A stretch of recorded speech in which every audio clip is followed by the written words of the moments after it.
Parfois, il suffit d'une seule signature au bas d'une page pour détruire l'œuvre d'une vie. Tom Ricker pensait simplement moderniser sa ferme. Poussé par son gendre, il a commis l'impensable. Il a vendu son âme à Massey Ferguson légendaire et increvable pour s'offrir un géant technologique à 400 000 $. Il ne savait pas encore qu'il venait d'acheter son propre cauchemar. Panne en série, récolte pourrie au pied, mépris silencieux des voisins. Découvrez l'histoire glaçante d'un homme qui a tout risqué pour le paraître et le prix exorbitant qu'il a dû payer pour tenter de racheter sa dignité avant qu'il ne soit trop tard. Avant de découvrir comment une simple signature a failli ruiner Tom, j'ai une petite question pour vous. Ces histoires de vie et de tradition nous rassemblent, mais d'où venez-vous? Dites-moi dans les commentaires depuis quelle ville ou région vous regardez cette vidéo aujourd'hui. Je suis curieux de vous lire. Et si vous appréciez ce travail de narration passionné, n'oubliez pas de laisser un j'aime et de vous abonner pour soutenir la chaîne. Merci à vous. L'histoire commence maintenant.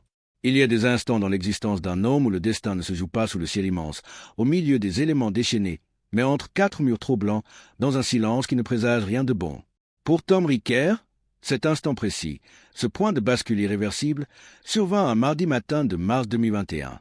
Il se tenait debout au centre de la concession John Deere du comté de Washington, une véritable cathédrale de verre et d'acier où l'air ne sentait ni le gazole, ni la terre humide, ni la promesse des récoltes à venir. Ici, tout était aseptisé. Il flottait une odeur chimique de café filtre brûlé, de pneus neufs et de nettoyants pour vitres au citron, une odeur qui prenait à la gorge et qui semblait effacer la réalité rugueuse du monde extérieur. Tom tenait entre ses mains calleuses une offre de reprise, une simple feuille de papier qui semblait pourtant peser aussi lourd qu'un sac de semences. À ses côtés, son gendre, Kyle, faisait glisser son index sur l'écran lumineux d'une tablette avec une aisance déconcertante, naviguant à travers les options de financement comme s'il commandait un repas au restaurant. Kyle avait épousé la fille de Tom 2 ans plus tôt. C'était un homme de son temps, travaillant dans la vente de logiciels agricoles. Mais il portait ce matin-là, comme toujours, des bottes en cuir immaculées qui n'avaient jamais, pas une seule fois, connu la morsure de la boue ou la poussière des moissons. Il avait des opinions tranchées, des certitudes bruyantes sur ce que devait être une ferme moderne, et sa voix résonnait avec l'assurance de celui qui croit que l'agriculture se résout par des algorithmes plutôt que par la sueur. De l'autre côté de l'immense bail vitré, garé sur le gravier du parking comme une bête de somme fidèle attendant son maître, se trouvait le Massey Ferguson vitesse 265 de Tom. C'était une machine imposante, marquée par le temps, rouge et brute. Le moteur tournait au ralenti, un ronronnement doux et régulier que Tom connaissait par cœur, comme le battement de son propre pouls ou le souffle de son père avant lui. Ce tracteur affichait 20 000 heures au compteur. 20 000 heures de labeur, de solitude partagée et de bataille gagnée contre la nature. En 5 ans, il n'avait jamais demandé une seule réparation majeure. Il avait tiré Tom à travers les sécheresses impitoyables de juillet, à travers les printemps trop pluvieux ou la terre noire de l'Iowa, collé aux pneus comme de la glu, et à travers des saisons de maïs de 1000 acres sans jamais broncher, sans jamais faillir. C'était bien plus qu'un assemblage de métal, de pistons et d'huile. C'était un partenaire silencieux, un témoin de ses peurs nocturnes et de ses espoirs matinaux. Mais Kyle, lui, ne voyait pas un partenaire. Il voyait un actif déprécié. Il voyait du fer rouge obsolète. Il est temps de passer au niveau supérieur? Tom, répétait-il, ses yeux fixés sur les graphiques colorés de sa tablette, ignorant la nostalgie qui assombrissait le visage de son beau-père. Les John Deere ont une meilleure valeur de revente. La technologie est supérieure. Pense à ce que les voisins diront quand ils te verront avec ça au printemps. Tom regarda autour de lui, se sentant soudainement petit et vieux. Les tracteurs verts alignés dans le showroom brillaient sous les néons agressifs. Parfaits, intimidants, ressemblant davantage à des vaisseaux spatiaux complexes qu'à des outils agricoles honnêtes. Il sentit une pression sourde monter dans sa poitrine, non pas celle du vendeur qui restait sagement en retrait avec un sourire commercial, mais celle, plus insidieuse, du doute. Dans cette région, la couleur de votre tracteur est une déclaration, presque une religion. Kyle parlait de connectivité, de GPS de précision, de confort de cabine climatisée, mais Tom entendait autre chose. Il entendait la peur d'être dépassé, la crainte viscérale de devenir ce vieux fermier accroché au passé que l'on regarde avec une pitié polie au café du coin. Kyle insistait, martelant que le Massey, avec ses 20 000 heures, était une bombe à retardement, que c'était jeter l'argent par les fenêtres que de continuer à l'entretenir pour une climatisation défaillante. Sa fille, Emily, avait hoché la tête lors du dîner de dimanche, et ce simple geste d'accord silencieux avait ébranlé les certitudes de Tom plus violemment qu'une tempête de grêle. Alors, dans la froideur climatisée de ce bureau qui ne sentait pas la vie, Tom Ricker prit le stylo. Sa main trembla imperceptiblement, une hésitation que seul lui pouvait sentir. Il jeta un dernier regard à travers la vitre vers son vieux compagnon rouge, dont la peinture écaillée racontait l'histoire de sa propre vie. Il signa. Le bruit du stylo grattant le papier fut bref, sec, définitif, résonnant dans sa tête comme le claquement d'un piège qui se referme. À cet instant précis, alors que Kyle souriait de toutes ses dents et que le vendeur lui tendait une main chaleureuse pour sceller l'accord, Tom ne le savait pas encore, mais il venait de commettre l'erreur qui allait hanter ses nuits pour la prochaine décennie. Le Massey Ferguson était parti, condamné à être vendu aux enchères à un inconnu qui n'en croirait pas sa chance, et le cauchemar de Tom Ricker, déguisé en rêve technologique, ne faisait que commencer. Le retour à la ferme, ce jour-là, se fit dans un silence assourdissant, un de ces silences qui pèsent sur les épaules et brouent les pensées. Tom conduisait sa camionnette machinalement, mais son esprit était resté là-bas, sur le gravier gris de la concession, là où il avait abandonné une partie de lui-même. Car pour un homme de la terre, un tracteur n'est jamais seulement un assemblage de boulons, d'acier et de circuits hydrauliques. C'est un confident. C'est le témoin immuable des eaux glaciales et des crépuscules brûlants. Chez les Ricker, on avait toujours roulé en rouge. C'était une tradition non écrite, transmise du père au fils comme on transmet un nom ou une terre. Le Massey Ferguson 8S 265 que Tom venait de céder n'était pas un simple outil amortissable sur 5 ans, c'était le dernier lien tangible avec cette lignée de fer et de sang. Il l'avait acheté neuf en 2016, et chaque éraflure sur la carrosserie, chaque tache d'huile sur le pont avant racontait une histoire que Tom pouvait réciter les yeux fermés. Il se souvenait particulièrement de l'hiver 2018, ce fameux blizzard qui avait enseveli le comté sous un mètre de neige lourde et impitoyable. Le thermomètre avait chuté à -25, gelant le diesel dans les conduites et transformant les moteurs des voisins en blocs de glace inerte. Ce matin-là, alors que le vent hurlait contre les parois de la grange comme un animal blessé, le Massey avait toussé une fois, une seule, avant de rugir, crachant une fumée noire et victorieuse dans l'air cristallin. Il avait ouvert la voie jusqu'au bétail affamé, fendant les congères avec une puissance brute, sauvant le troupeau quand rien d'autre ne pouvait bouger. Et puis, il y avait eu la sécheresse de 2019, quand la terre de l'Iowa, d'ordinaire si grasse et accueillante, s'était transformée en béton fissuré. La poussière s'infiltrait partout, grippant les machines et les hommes. Mais le Massey avait continué à tirer la déchiqueteuse, jour après jour, dans une chaleur d'enfer, sans jamais surchauffer, sans jamais demander grâce. Ce tracteur avait une âme, une loyauté mécanique que Tom avait prise pour acquise, jusqu'à ce qu'il signe ce papier maudit. Le lendemain, lorsque le camion plateau arriva dans l'allée de la ferme pour livrer le nouveau John Deere 8A340, le contraste fut violent, presque obscène. La nouvelle machine descendit de la remorque, immense, verte, immaculée. Elle brillait d'un éclat artificiel sous le soleil pâle du printemps, ses pneus neufs n'ayant jamais foulé autre chose que le béton d'usine. Tom s'approcha, posa la main sur le capot en polymère. C'était froid, lisse, sans vie. En ouvrant la porte de la cabine, il ne fut pas accueilli par l'odeur familière de la graisse, du tabac froid et de la terre séchée, mais par une bouffée entêtante de plastique neuf et de colle industrielle. C'était l'odeur de l'arrogance, l'odeur d'un bureau d'études, pas celle d'une ferme. L'intérieur ressemblait au cockpit d'un avion, saturé d'écrans tactiles et de cuir beige, conçu pour isoler le conducteur du monde extérieur plutôt que de l'y connecter. Kyle, présent pour l'événement, sautillait presque d'excitation, prenant des photos sous tous les angles pour ses réseaux sociaux, parlant fort, trop fort, pour combler le malaise que Tom ressentait au creux de l'estomac. Les voisins, eux, ne s'y trompèrent pas. Dans le comté de Washington, les nouvelles voyagent plus vite que le vent. Léon, dont les terres jouxtaient celles de Tom au nord, s'arrêta le long de la clôture ce soir-là. Il ne descendit pas de son propre tracteur, un Massey Ferguson couvert de poussière honnête. Il coupa juste le moteur et regarda longuement la bête verte garée fièrement devant le hangar de Tom. Il n'y avait ni jalousie ni admiration dans son regard, juste une incompréhension polie. Il hocha la tête, un mouvement lent et mesuré, tira sur la visière de sa casquette et redémarra sans dire un mot. Ce silence en disait plus long que n'importe quel discours. C'était le scepticisme de ceux qui savent que la nouveauté ne remplace pas la fiabilité et que le chrome ne fait pas pousser le maïs. Tom regarda Léon s'éloigner, le cœur serré, réalisant soudain qu'en changeant de machine, il avait peut-être aussi changé de camp, passant du côté de ceux qui regardent la terre à travers un écran, plutôt que de la sentir vibrer sous leurs pieds. La nuit tomba sur la ferme, enveloppant le John Deere d'une ombre inquiétante, tandis que quelque part, loin à l'est, le vieux Massey continuait probablement de tourner, fidèle à un autre maître, laissant Tom seul avec son choix et l'odeur persistante du regret. Les premières semaines d'avril se déroulèrent dans une ouate technologique étrangement déstabilisante, une période que Kyle qualifiait de « transition vers l'avenir », mais que Tom vivait comme un exil intérieur. Le John Deere 8R340 était, il fallait l'admettre, une merveille d'ingénierie. Il n'y avait pas de doute là-dessus. La cabine suspendue absorbait les nids de poules et les ornières avec une indifférence souveraine, transformant le terrain accidenté que Tom avait arpenté toute sa vie en une autoroute de velours. Lorsqu'il fermait la porte hermétique, le monde extérieur disparaissait instantanément. Le grondement du moteur diesel, ce chant rauque qui avait rythmé ses journées depuis qu'il avait l'âge de conduire, était réduit à un murmure lointain, étouffé par une insonorisation de qualité automobile. Tom s'assit dans le fauteuil en cuir ventilé, ajusta les accoudoirs et se retrouva face à une batterie d'écran tactile qui brillait comme les instruments d'un bloc opératoire. Tout était là, la cartographie parcellaire, les taux d'humidité, la pression des pneus au décimal près, des données qui défilaient en temps réel, propres, nettes, indiscutables. C'était impressionnant, certes, mais froid comme une salle d'attente d'hôpital. Kyle, lui, était aux anges.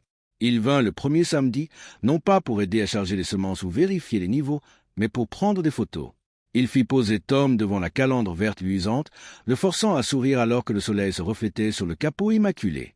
Enfin, au XXIe siècle, avait-il légendé sur Facebook, récoltant 147 mentions « J'aime » en quelques heures.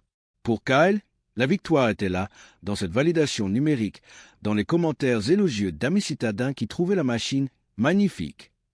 Mais pour Tom, assis là-haut dans sa tour d'ivoire climatisée, le malaise grandissait insidieusement. Il enclencha l'autoguidage par satellite, une fonction que Kyle jurait révolutionnaire. Le volant se mit à tourner tout seul, obéissant à des coordonnées invisibles plutôt qu'à la main de l'homme. Tom posa ses mains sur ses genoux, inutile, spectateur de son propre métier. Il regardait le champ défiler à travers la vitre teintée comme on regarde un paysage à la télévision. Il ne conduisait plus, il surveillait. Ce qui lui manquait le plus, c'était le dialogue avec la terre. Dans son vieux Massey, il sentait chaque variation du sol remonter le long de la colonne de direction, traverser le siège et vibrer dans sa propre colonne vertébrale. Il savait si la terre était trop grasse ou trop sèche simplement à la façon dont le moteur changeait de tonalité. Il faisait corps avec la machine et par extension avec le champ. Ici, dans ce cocon de luxe, il était coupé de tout. L'odeur riche et complexe de l'humus retourné ne pénétrait pas les filtres à charbon actifs de la cabine.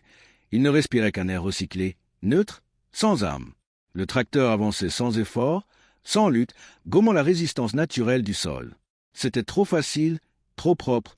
Tom rentrait le soir chez lui sans la fatigue saine du travail accompli, mais avec une lassitude nerveuse, les yeux fatigués par la lumière bleue des écrans.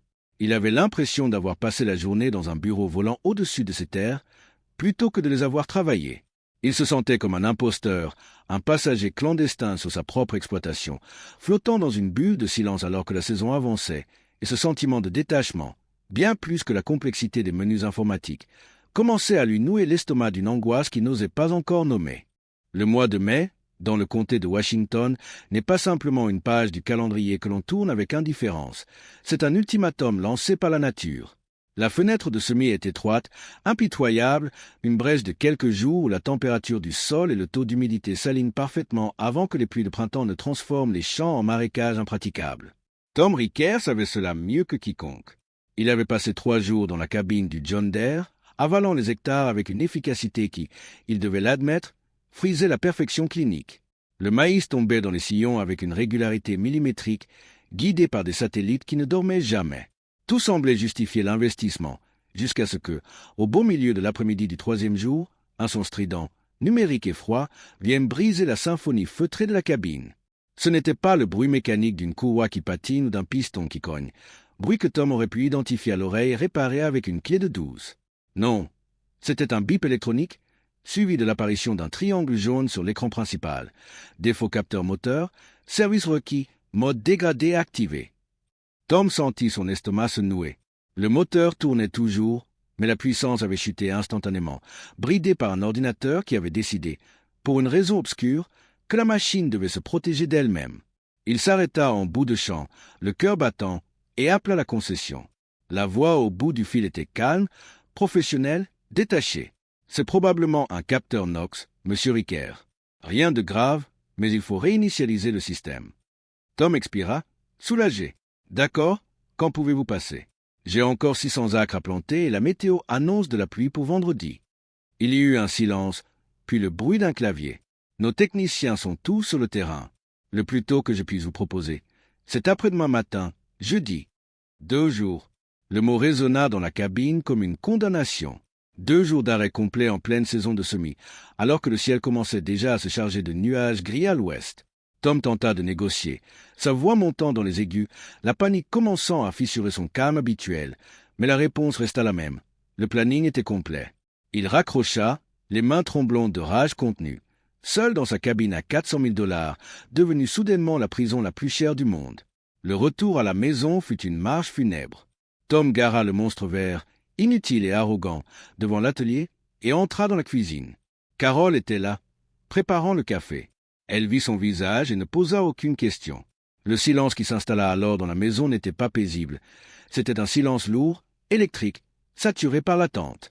Tom s'assit à la table, fixant le manuel d'utilisation comme s'il contenait une formule magique, mais il savait qu'il était impuissant. Avec le Massey Ferguson, il aurait soulevé le capot, identifié le problème, bricolé une solution temporaire avec du fil de fer et du ruban adhésif pour finir la journée.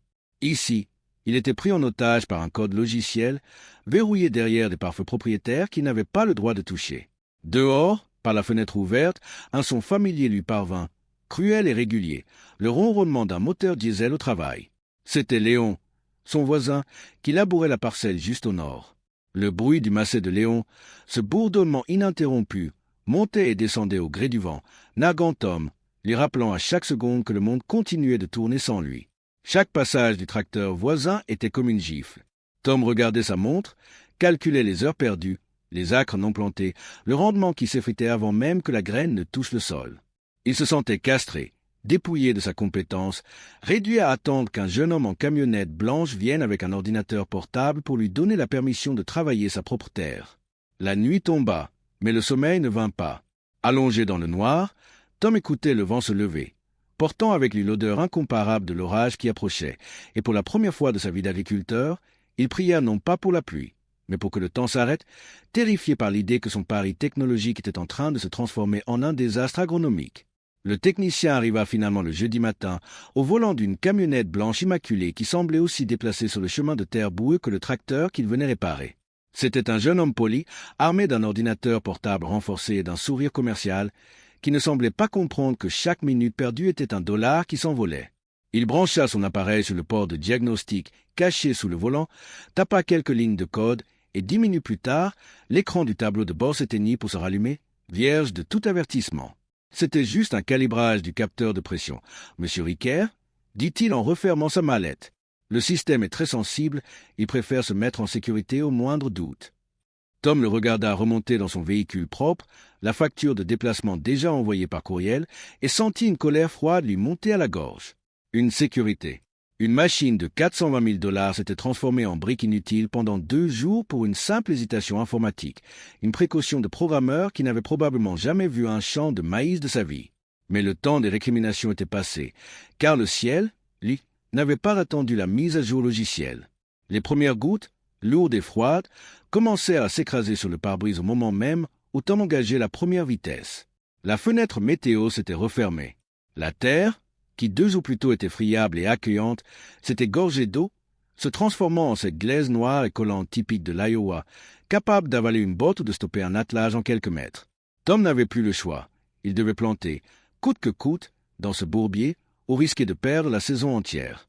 Il poussa la manette des gaz, et le John Deere s'élança. Mais dès les premiers mètres, la bataille commença, non pas contre la nature, mais contre la machine elle-même. Là où le Massey Ferguson aurait grogné et mordu la boue, cherchant l'adhérence avec une brutalité nécessaire, le Deere hésitait. Ces systèmes anti-patinage, conçus pour des conditions idéales, s'affolaient. Chaque fois que les roues commençaient à patiner pour trouver une prise, l'ordinateur central réduisait la puissance du moteur pour protéger la transmission. C'était un combat exaspérant. Tom hurlait dans la cabine insonorisée, frappant du poing sur l'accoudoir en cuir. « Avance, bon sang, arrête de réfléchir et tire. » Mais le tracteur, bardé de capteurs, refusait de se salir les mains. Il bipait, clignotait, affichait des messages d'alerte orange. Adhérence critique, couple réduit. Il se comportait comme un pur sang de course forcé de tirer une charrue dans un marécage, nerveux, fragile, inadapté. À travers la vitre ruisselante de pluie, Tom aperçut alors Léon dans le champ voisin. La vision lui fit l'effet d'un coup de poing. Léon était là, au volant de son Massey Ferguson 8S305. La machine était couverte de boue jusqu'au rétroviseur, une masse sombre et sale qui avançait inexorablement. On voyait le pot d'échappement cracher une fumée noire épaisse chaque fois que le tracteur rencontrait une zone difficile. Il glissait, chassait de l'arrière, luttait physiquement avec la terre, mais il ne s'arrêtait jamais.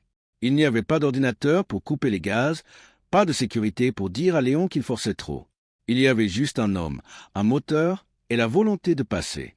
Tom regarda son voisin progresser avec une fluidité rageuse, tandis que lui-même était enlisé dans une lutte stérile avec son propre outil. Il sentit les roues du der s'enfoncer, l'électronique paniquer une nouvelle fois, et le moteur se couper net pour prévenir une surchauffe du différentiel. Le silence tomba dans la cabine, seulement troublé par le martèlement de la pluie sur le toit. Tom resta là, les mains crispées sur le volant inutile, regardant les essuie-glaces balayer l'eau avec un rythme hypnotique. Il réalisa alors, avec une certitude qui lui glaça le sang, que cette machine n'avait pas d'âme. Elle avait un cerveau. Certes, un cerveau brillant et rapide, mais elle n'avait pas de tripes. Elle ne comprenait pas la nécessité, l'urgence, la saleté du métier. Elle était conçue pour des brochures sur papier glacé, pas pour la réalité gluante d'un printemps pourri dans l'Iowa. Et alors que Léon terminait sa ligne au loin, disparaissant dans la brume grise, Tom se sentit plus seul que jamais, prisonnier d'un géant de technologie qui avait peur de se mouiller les pieds. L'été s'abattit sur le comté de Washington non pas comme une promesse de douceur, mais comme un châtiment biblique. Juin céda la place à juillet dans une fournaise immobile, le mercure grimpant jour après jour pour stagner autour des 37 degrés, transformant les champs de l'Iowa en un four à ciel ouvert. C'était la saison des foins, ce moment critique où la luzerne doit être coupée, séchée et bottelée avant que le soleil ne brûle ses nutriments ou qu'un orage d'été ne la pourrisse sur pied. Tom savait que le timing était tout. Il poussa le John Deere dans ses retranchements, espérant rattraper le temps perdu au printemps. La climatisation de la cabine ronronnait, maintenant une bulle de fraîcheur artificielle à 20 degrés, mais dehors, l'air tremblait de chaleur. La faucheuse à l'arrière sifflait, abattant des andins épais d'une récolte prometteuse. Tout semblait enfin fonctionner. Puis, au 4e jour de cette course contre la montre, l'alarme retentit de nouveau. Ce n'était pas le bip hésitant du printemps, mais une alerte rouge, persistante et stridente, température liquide de refroidissement critique, arrêt imminent. Tom n'eut même pas le temps de réagir. Le moteur, protégé par ses protocoles électroniques, se coupa net au milieu du champ, laissant la faucheuse s'immobiliser dans un silence lourd. Tom resta assis là, les mains crispées sur le volant, sentant la fraîcheur de la climatisation s'évaporer en quelques secondes pour laisser place à la chaleur étouffante qui s'infiltrait déjà par les vitres. Il sortit, frappé par la masse d'air brûlant, et souleva le capot vert. Il n'y avait pas de fuite de vapeur, pas d'odeur de glycol brûlé, pas de courroie cassée. Le niveau de liquide était parfait. Les radiateurs étaient propres. Tout semblait normal à l'œil nu. Mais l'ordinateur, lui, avait décidé qu'il faisait trop chaud pour travailler. C'était une ironie cruelle, presque comique si elle n'avait pas été tragique. Une machine de 400 chevaux, conçue par des ingénieurs brillants pour nourrir le monde, se révélait incapable de supporter une journée d'été dans le Midwest. Tom passa les 2 heures suivantes au téléphone avec le service technique, la sueur ruisselant dans ses yeux, sa chemise collant à son dos, hurlant pour se faire entendre au-dessus du vent chaud. « C'est une sécurité thermique, Monsieur Ricker, » expliqua la voix lointaine. « Le seuil de tolérance est peut-être réglé trop bas dans le logiciel. On ne peut pas le changer à distance. Il faut qu'un technicien vienne flasher la mémoire. » Encore, toujours cette dépendance. Tom raccrocha et donna un coup de pied dans le pneu immense, un geste de frustration pure et infantile qui ne lui apporta aucun soulagement, seulement une douleur sourde à l'orteil. Autour de lui, sa luzerne commençait déjà à blanchir, perdant sa qualité heure par heure, tandis que le tracteur, ce monstre de technologie, faisait la sieste à l'ombre de son propre ego. À la maison, Carole observait le désastre depuis la fenêtre de la cuisine.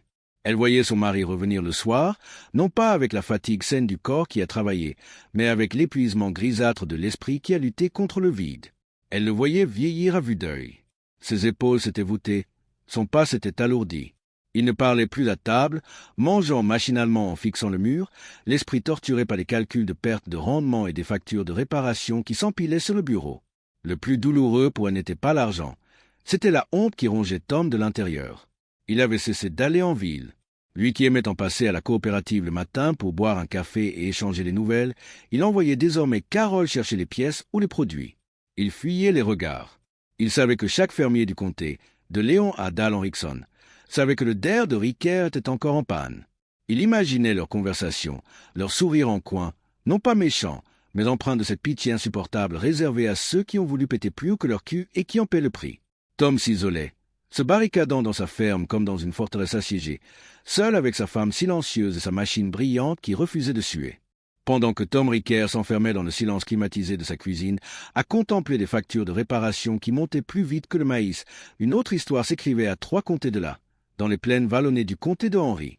C'était l'histoire d'un fantôme, ou plutôt, celle d'une renaissance. Le Massey Ferguson 8S 265, celui-là même que Kyle avait jugé obsolète et bon pour la casse, n'était pas mort. Bien au contraire, il vivait une seconde jeunesse entre les mains de Dal Henrickson. Dal était un fermier de la vieille école, le genre d'homme qui porte des chemises à carreaux usés au coude et qui juge une machine à l'épaisseur de son acier, pas à la taille de son écran tactile. Lorsqu'il avait vu le Massey aux enchères, il avait flairé l'affaire du siècle. Il avait vu l'entretien méticuleux, les graissages réguliers, l'amour que l'ancien propriétaire avait porté à cette mécanique. Il l'avait acheté pour 135 000 $, une fraction du prix d'un tracteur neuf, et depuis ce jour, il n'avait cessé de bénir sa bonne étoile. Là-bas, sous le même soleil de plomb qui faisait surchauffer les capteurs du John Deere de Tom, le vieux Massey rouge travaillait sans relâche. Il avalait les hectares avec une indifférence superbe, tirant une presse à balles rondes à travers des champs de foin denses et poussiéreux. Il n'y avait pas de bip d'avertissement, pas de mise en sécurité intempestive, pas de logiciel capricieux pour décider quand le travail devait s'arrêter. Dan ne se souciait pas de la connectivité ou du cloud, il se souciait de remplir sa grange avant l'orage. Et le Massey répondait présent, jour après jour, ajoutant des centaines d'heures à ses 20 000 existantes sans jamais demander autre chose que du diesel et de l'huile. C'était un parallèle obsédant. Tandis que Tom, l'homme qui avait voulu moderniser son exploitation, se retrouvait paralysé par le progrès. Dal, qui avait misé sur la tradition, prospérait avec l'outil que Tom avait rejeté. Le tracteur ne savait pas qu'il avait été mis à niveau. Il savait juste travailler et il le faisait avec une fiabilité qui frisait l'insolence. Les nouvelles, dans le monde agricole, ne voyagent pas par fibre optique, mais elles voyagent vite.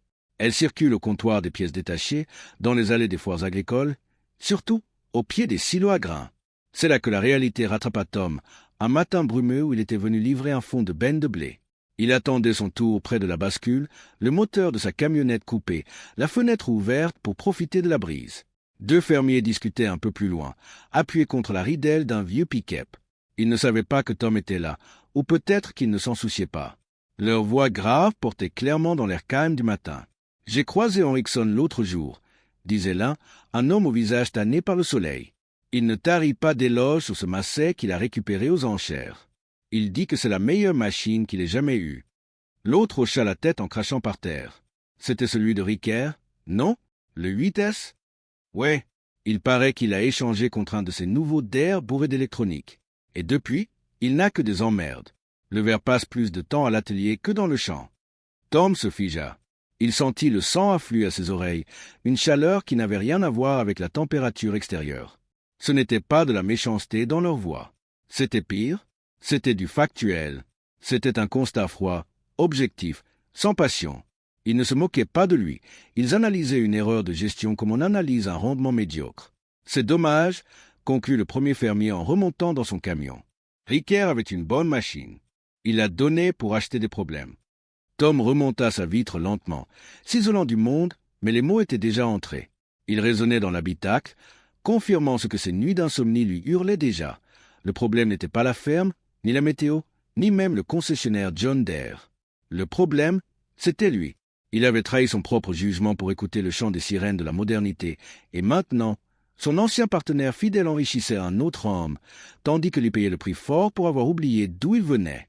Septembre arriva sur le comté de Washington avec cette lumière dorée et rasante qui signale l'heure du jugement dernier pour tout agriculteur. C'est le moment où les promesses du printemps se transforment en boisseaux, où la sueur de l'été se cristallise en rendement. Pour Tom Ricker, c'était aussi la dernière chance de rédemption, l'ultime opportunité de prouver que le John Deere 8R340 n'était pas une erreur monumentale, mais simplement une machine capricieuse qui avait besoin d'être rodée. Les premiers jours de récolte semblèrent lui donner raison. Le maïs était sec, les tiges tenaient bon, et le tracteur vers avaler les rangs avec une avidité mécanique rassurante. Tom commençait à se détendre, à retrouver ce rythme hypnotique de la moisson, ce balai de poussière et de grains qui coulent comme de l'or liquide dans la trémie. Il avait parcouru 400 acres, le tiers de sa surface, et l'espoir renaissait timidement dans sa poitrine. Peut-être que le pire était passé. Peut-être que la technologie allait enfin payer. Mais l'espoir est une chose fragile quand il repose sur des circuits imprimés et des électrovannes. Au milieu de l'après-midi du 4e jour, alors que Tom entamait une longue ligne droite le long de la route départementale, le tracteur eut un hoquet violent. Ce n'était pas un bruit de moteur, mais une sensation physique, un décrochage brutal dans les entrailles de la machine, comme si quelque chose de vital venait de lâcher prise. Le moteur rugit soudainement dans le vide, montant dans les tours avec un hurlement de douleur mécanique, mais les roues cessèrent de tourner. La transmission venait de démissionner. Tom réduisit les gaz, le cœur battant à tout rompre, et tenta de réengager une vitesse. Rien. Le levier de commande électronique n'était plus qu'un joystick de jeu vidéo déconnecté de la réalité. L'écran tactile s'illumina de rouge, affichant un code d'erreur cryptique qui signifiait la fin de la partie. Défaillance transmission. Arrêt immédiat. Contactez service. Le silence qui suivit l'arrêt du moteur fut le plus lourd que Tom ait jamais connu. Il resta assis là, au milieu de son océan de maïs inachevé, les mains tremblantes posées sur ses genoux. Il appela la concession. La réponse fut un coup de massue. Pas de tracteur de courtoisie disponible avant une semaine. Pièce à commander en Allemagne. Délai estimé de 3 semaines. 3 semaines. En plein mois de septembre. C'était une condamnation à mort pour sa récolte. Le lendemain matin, l'humiliation prit une forme physique, tangible et publique. Un immense camion plateau arriva pour emmener le John Deere. Voir ce géant de 420 000 $, inerte et impuissant, être treuillé sur la remorque comme une carcasse accidentée, fut une épreuve que Tom ne souhaitait pas à son pire ennemi. Le tracteur ne ressemblait plus à l'avenir de l'agriculture. Il ressemblait à un jouet cassé, une folie coûteuse qui repartait vers l'hôpital des machines sans âme, laissant son propriétaire seul au bord du champ. Tom n'eut pas le choix. Avec 800 acres encore sur pied et la météo qui menaçait de tourner, il dut faire ce qu'aucun fermier ne fait de gaieté de cœur. Il appela un entrepreneur. 2 jours plus tard, une équipe d'étrangers débarqua sur ces terres avec leurs propres moissonneuses, leurs propres tracteurs et leur propre rythme. Tom passa les jours suivants debout près de la clôture, les mains enfoncées dans les poches, regardant d'autres hommes récolter son maïs. C'était une émasculation totale. Il n'était plus l'acteur de sa propre vie, mais un spectateur passif, un simple propriétaire terrien qui signait des chèques. Il vit les machines de l'entrepreneur, efficaces et rapides, raser ses champs, emportant avec elles non seulement le grain, mais aussi sa fierté. Chaque rotation de roue qui n'était pas la sienne était un rappel de son échec. Et quand la facture finale de 42 000 $ arriva sur son bureau pour payer ce travail qu'il aurait dû faire lui-même, Tom comprit que l'hémorragie n'était plus seulement financière. C'était son identité même qui saignait, goutte à goutte, sur le sol de cette ferme qu'il ne reconnaissait plus. Novembre est le mois le plus cruel pour un agriculteur. Une fois que la poussière de la moisson est retombée, que les silos sont pleins et que la machinerie est remisée dans les hangars pour l'hiver, il ne reste plus que le silence des bureaux et la froideur des bilans. C'est le moment où la poésie de la terre s'efface devant la brutalité de l'arithmétique. Tom Ricker se rendit chez Roger, son expert comptable depuis 20 ans, avec la démarche d'un homme qui monte à l'échafaud. Le bureau de Roger, situé à l'arrière d'un bâtiment en briques rouges au centre-ville, sentait le vieux papier, le café rassis et la poussière de calculatrice. Roger n'était pas un homme de sentiment. C'était un chirurgien des chiffres. Il ne jugeait pas, il constatait. Et ce matin-là, le constat étalé sur son bureau en chêne massif était une autopsie financière en bonne et due forme. « Assieds-toi, Tom », dit Roger sans lever les yeux de ses feuilles de calcul. Il y avait dans sa voix une gravité inhabituelle qui fit frissonner Tom malgré le chauffage poussé à fond. Roger tourna l'écran de son ordinateur vers son client. Les colonnes de chiffres rouges et noirs racontaient une histoire que Tom connaissait déjà, mais voir la somme totale écrite noir sur blanc lui donna le vertige. Le John Deere 8R340, cette merveille de technologie censée optimiser son exploitation, s'était transformé en un parasite vorace. Roger pointa une ligne avec son stylo. « Voici ce que cette machine t'a coûté en 8 mois. Commença-t-il ? 420 000 $ à l'achat, plus 7 200 $ de mensualité. Jusqu'ici, c'est le prix du neuf. Mais regarde les coûts opérationnels. » Le stylo descendit plus bas. 23 000 $ de réparation et de déplacement de techniciens. 42 000 $ versés à l'entrepreneur pour sauver la récolte que le tracteur n'avait pas pu finir. Et l'estimation la plus douloureuse, 65 000 $ de rendement perdu à cause du retard des semis au printemps. Au total, dit Roger en ôtant ses lunettes pour frotter ses yeux fatigués, ta première année d'exploitation avec ce tracteur se solde par une perte nette de 88 000 $. C'est plus que ton bénéfice net de l'année 2018 entière. Le silence dans la pièce devint assourdissant. Tom fixait les chiffres, cherchant une erreur, un oubli, n'importe quoi pour adoucir le coup. Roger reprit, impitoyable. « Comparons avec le Massey. Tu l'avais payé 287 000. En 5 ans, il t'a coûté 8 000 $ en entretien. 8 000 en 5 ans, Tom, contre 23 000 en 8 mois. Ce n'est plus de l'agriculture à ce stade, c'est du mécénat industriel. Mais le coup de grâce n'était pas encore porté. Roger se pencha en avant. Le pire, c'est que tu es sous l'eau. La valeur de reprise actuelle du DER, avec son historique de panne déjà connu des concessionnaires, est d'environ 310 000 $. Tu dois encore 390 000 à la banque. Si tu le vends demain, tu dois faire un chèque de 80 000 $ juste pour t'en débarrasser. Tom sortit du bureau en titubant presque, sonné par la violence de la réalité économique. Le ciel était bas et gris, pesant sur ses épaules comme une chape de plomb. Il conduisit jusqu'à la ferme en pilote automatique, le paysage familier défilant sans qu'il le voie. Il pensait à son père, qui avait toujours dit « N'achète jamais ce que tu ne peux pas réparer avec une clé à molette ». Il avait trahi cette sagesse pour une promesse de confort, et maintenant, il payait le prix fort. Carole l'attendait dans la cuisine. Elle vit son visage blême et posa son torchon. « À quel point c'est grave ?» demanda-t-elle doucement. Tom s'effondra sur une chaise, cachant son visage dans ses mains calleuses. Il ne pouvait plus lui mentir, ni se mentir à lui-même. « C'est pire que grave, Carole » murmura-t-il, la voix brisée. « On travaille à perte.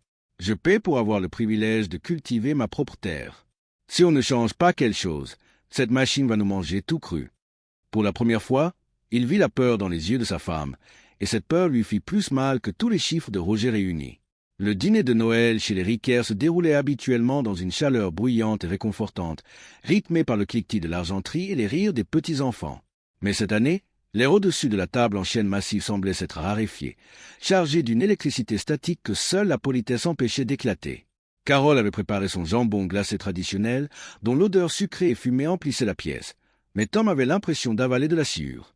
Il était assis en bout de table, silencieux, découpant sa viande en morceaux de plus en plus petits, le regard perdu dans les motifs de la nappe. À sa droite, Kyle, son gendre, était d'une humeur massacrante de jovialité. Il venait de boucler une grosse vente de logiciels et ne se privait pas de le faire savoir. Il parlait de bonus de fin d'année, de chiffres trimestriels et du nouveau pick-up qu'il envisageait d'acheter, un modèle rutilant avec siège chauffant à l'arrière. Sa voix portait haut, trop haut, remplissant l'espace que Tom avait laissé vacant par son mutisme. Emily, sa fille, souriait nerveusement, couvant son mari du regard tout en jetant des coups d'œil inquiets vers son père, sentant confusément que le sol se dérobait sous leurs pieds. Mark, le frère de Tom, venu de Cedar Rapids, observait la scène avec la gravité d'un juge. Ancien fermier lui-même, il savait lire les silences aussi bien que les sillons. Au moment du dessert, alors que Carole servait la tarte pacane, Mark posa sa fourchette, d'une voix faussement innocente, lança la question qui pendait au nez de tout le monde depuis l'apéritif. « Alors, cette nouvelle machine verte, elle a tenu le coup pour la récolte ?»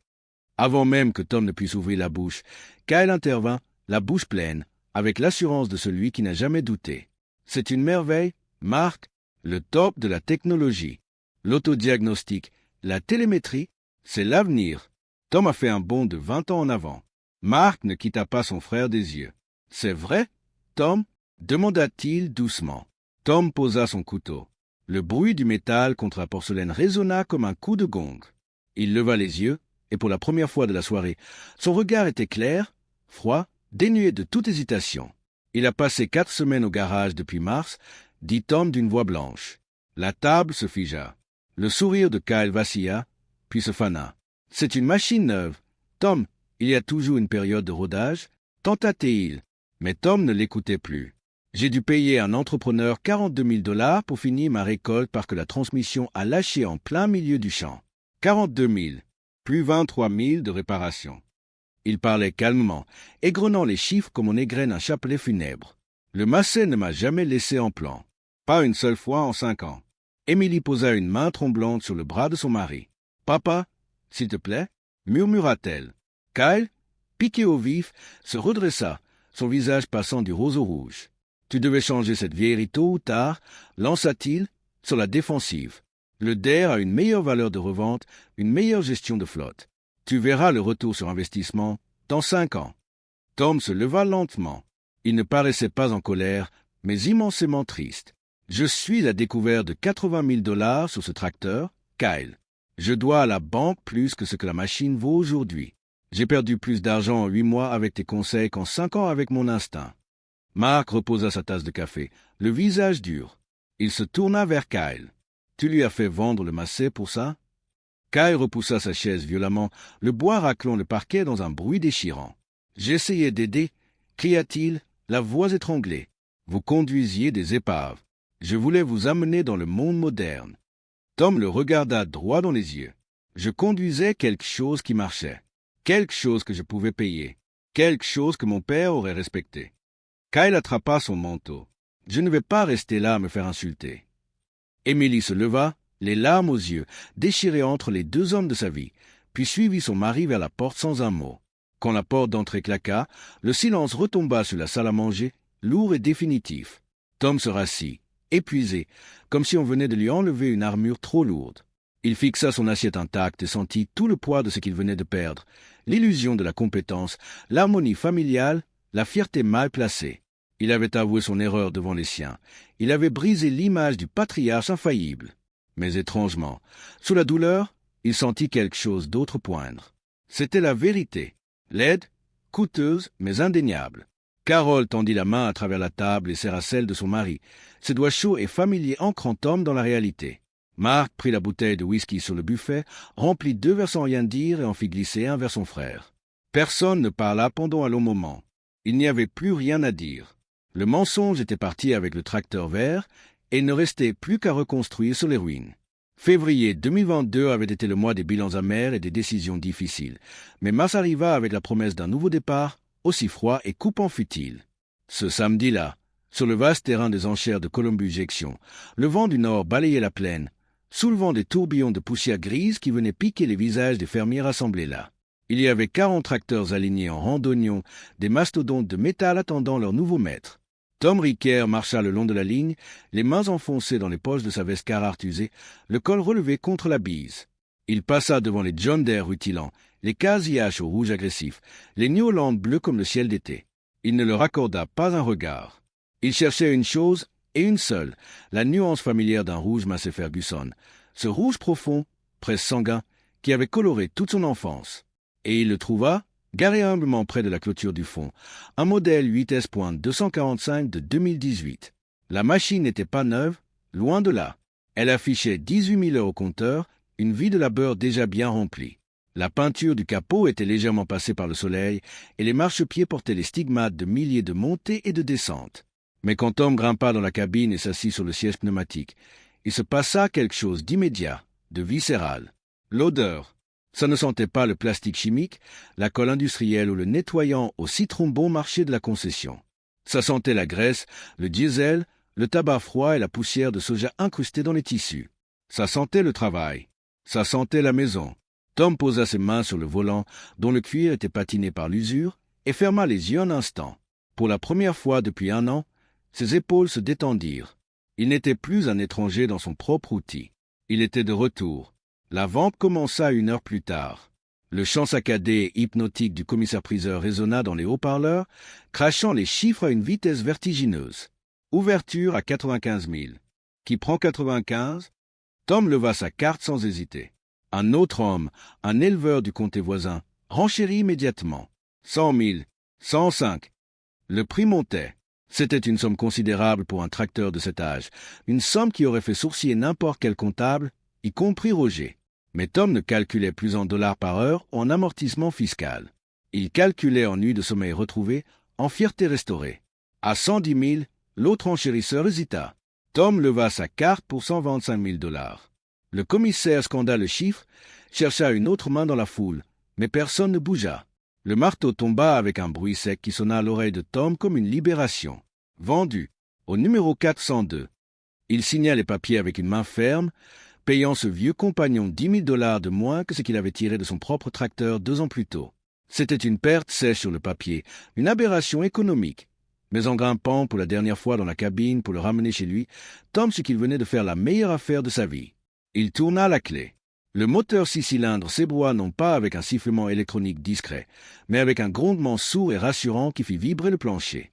Sur la route du retour, alors que le soleil commençait à décliner, teintant les champs nus d'une lumière orangée, Tom éteignit la radio. Il voulait juste entendre le moteur. Il sentait chaque imperfection de la route, chaque vibration de la transmission. Il n'y avait pas d'écran pour lui dire comment conduire, pas de capteur pour juger sa performance. C'était juste lui et la machine, un dialogue ininterrompu entre l'homme et le fer. Quand il tourna enfin dans l'allée de sa ferme, Carole l'attendait sur le perron, enveloppée dans un châle en laine. Elle vit le tracteur rouge approcher, lourd et familier, contrastant tellement avec le monstre vert qui avait hanté leur hangar pendant des mois. Tom coupa le contact.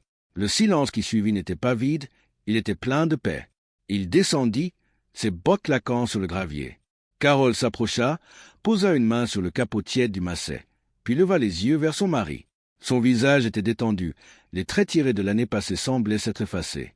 Elle sourit, un vrai sourire cette fois, qui atteignit ses yeux. « Bienvenue à la maison », dit-elle simplement.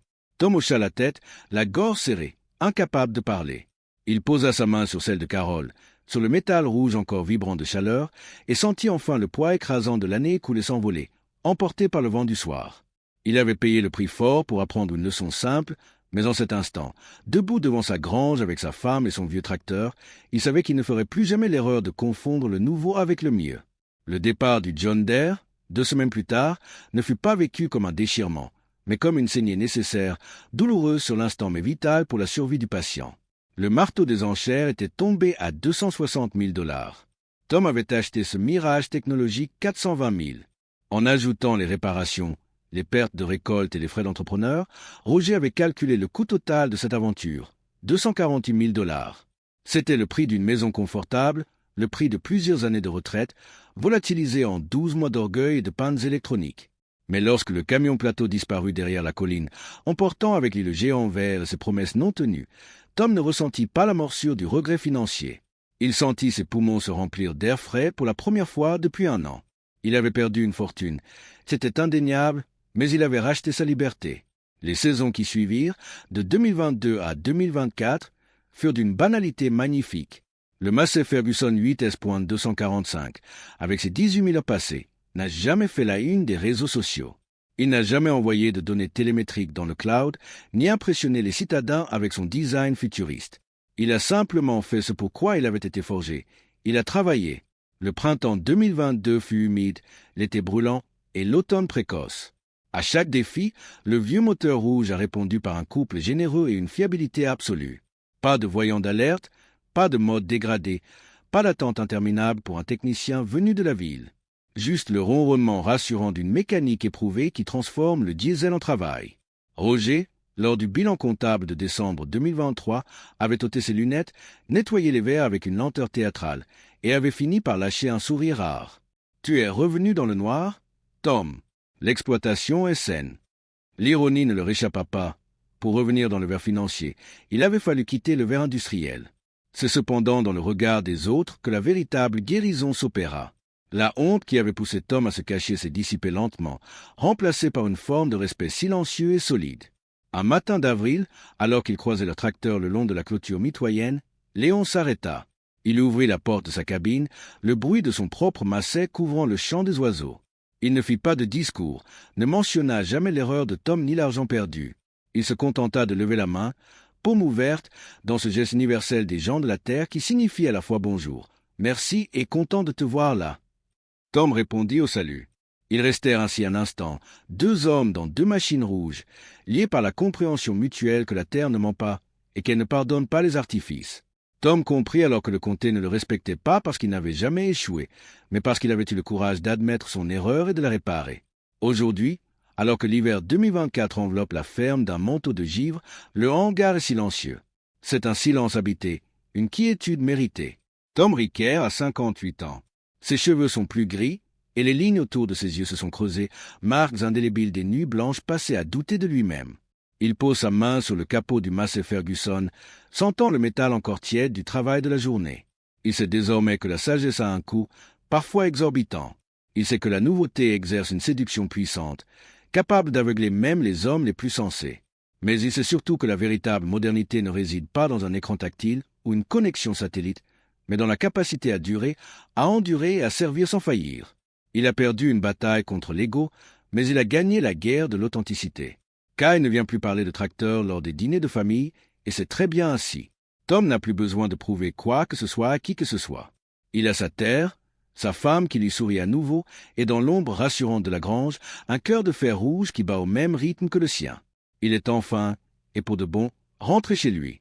Si cette histoire de terre, d'orgueil et de rédemption a résonné en vous, et si vous croyez comme Tom que certaines valeurs anciennes méritent d'être préservées face à la course effrénée vers la nouveauté, je vous invite à aimer ce récit et à le partager. Abonnez-vous pour d'autres histoires qui prennent le temps d'écouter le monde tourner.